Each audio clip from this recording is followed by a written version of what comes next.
नागपूरसह विदर्भामध्ये अवकाळी पावसाच्या हजेरीनंतर उकाळ्यामध्ये मोठ्या प्रमाणात वाढ झाल्याचं चित्र आपल्याला पाहायला मिळते आहे।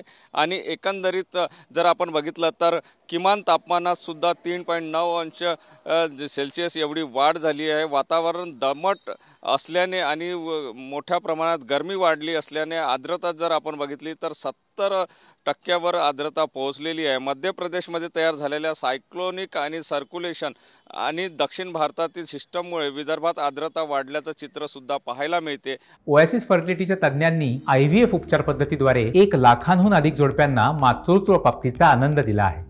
मोफत अपॉइंटमेंट बुक करण्यासाठी आजच संपर्क साधा। आणि हवामान विभागाने विदर्भामध्ये येणाऱ्या 5 दिवसांसाठी येलो अलर्ट सुद्धा जाहीर केलेला आहे। त्यामुळे काही भागामध्ये ते पावसाची आणि वादळी वाऱ्याची शक्यता सुद्धा वर्तवली जात आहे। मात्र नागपूरमधलं चित्र जर आपण बघितलं तर अशा प्रकारे ढगाळ असं वातावरण आपल्याला पाहायला मिळते आहे। मध्येच ऊन निघतं आहे। ऊन सावल्यांचा खेळ जो आहे तो सतत सुरू आहे। मात्र उकाड्याने आणि घामाच्या धाराने नागपूरकर हैराण झाल्याचं चित्र एकंदर पाहायला मिळते आहे। आणि या वातावरणामध्ये नागपूरकरांना चांगलाच त्रास सहन करावा लागतो आहे।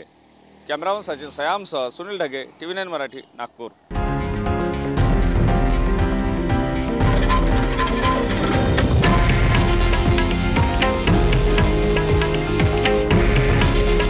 हे आहे देशातील नंबर 1 न्यूज नेटवर्क आणि आपण पाहत आहात TV9 मराठी।